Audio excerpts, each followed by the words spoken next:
Welcome back, my dear crime lovers. This is a new episode of the history of the American Mafia, a series brought to podcast by Fabio Fabiano and translated and read by Grace Carlisi. I do hope you enjoy this new episode.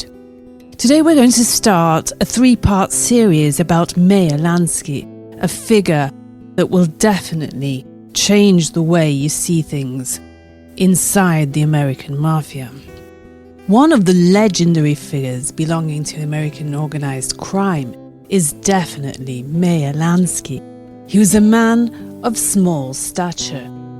As a mature adult, he was 1.62 meters tall and weighed just 61 kilos.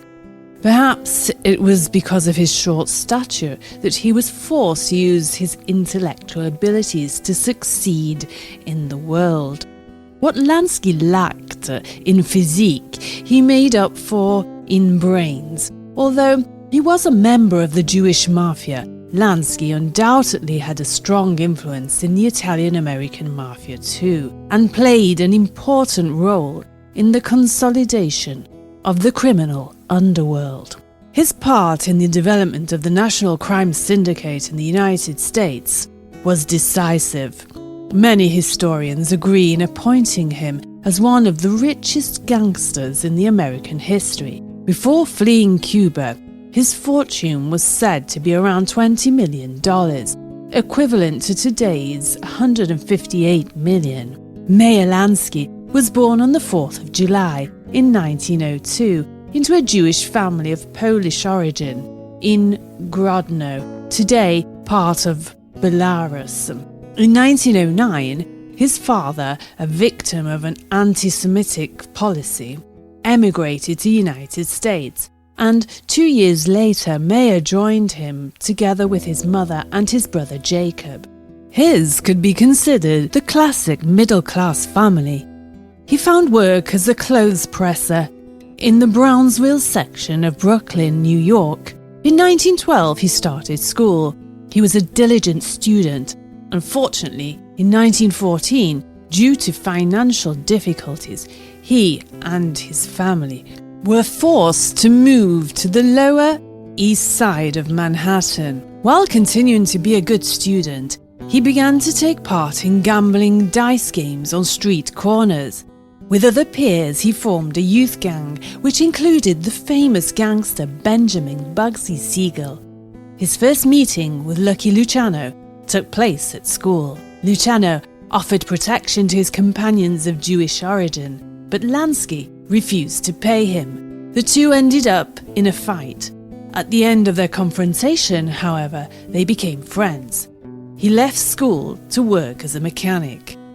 While working in that environment, he got involved in car theft and laundering of stolen car parts. He also engaged in burglaries, the clandestine sale of liquor and other minor crimes. When the United States enacted the Prohibition Law in 1920, Lansky, at just 18 years old, found an opportunity to make money bootlegging. And what an excellent idea that was. Part of his success lay in his skills with numbers. He was surprisingly good at memorizing the digits in his head instead of leaving paper trails. In criminal affairs, he was famous for his honesty and integrity. He always kept his word. Meyer became close to the gangster Bugsy Siegel very early on. Once Prohibition was proclaimed, the two became partners in an illicit alcohol smuggling activity. Together, they created the Bugs and Meyer mob, becoming famous throughout Manhattan. He was fundamental in the rise of Luciano in the world of organized crime. In fact, it was he who hired some Jewish killers to eliminate Salvatore Maranzano, who conspired to kill Luciano. Lansky associated with many other rising Jewish gangsters in 1930s and onwards.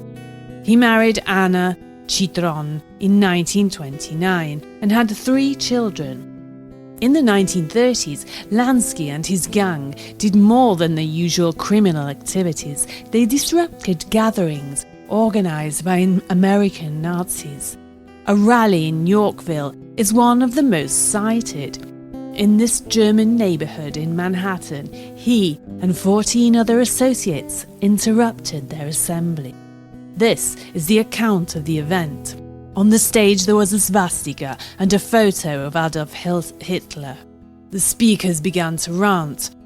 There were only 15 of us, but we took action. We threw some out of the windows. Most of the Nazis panicked and ran away. We chased after them and beat them. We wanted to show them that Jews didn't always sit back and take insults. When Luciano was arrested in 1936, Lansky moved his operation headquarters to Florida, New Orleans, and Cuba. Together with Siegel, he was one of the promoters of the Las Vegas project, which would lead to the major expansion of the Nevada city known for gambling. These gambling operations were successful for two reasons. First, Lansky and his collaborators had the technical expertise to manage them effectively, based on Lansky's knowledge of the true mathematical percentages of winning probabilities in the most popular betting games.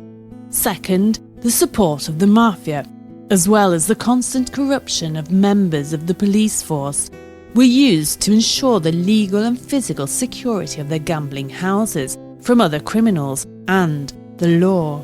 Lansky personally ensured complete integrity within his organization and made sure that the staff administering the gambling clubs were men of high integrity too.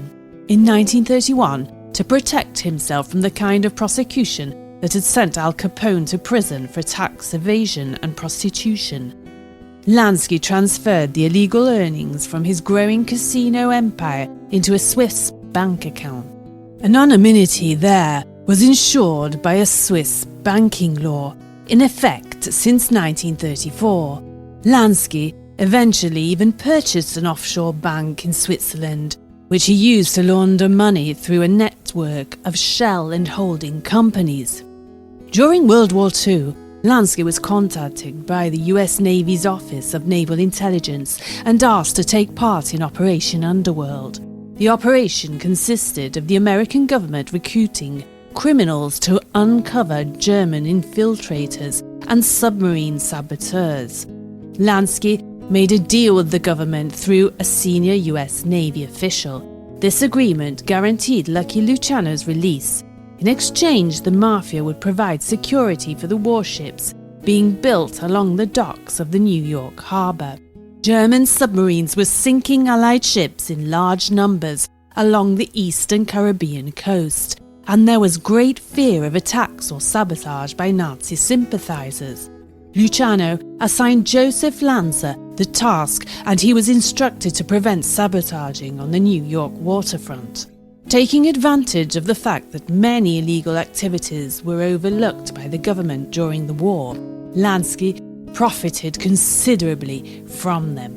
In 1946, Lansky convinced the Italian-American Mafia to put Siegel in charge of Las Vegas, and with the money from the illicit activities, Siegel became the manager of the Flamingo Hotel.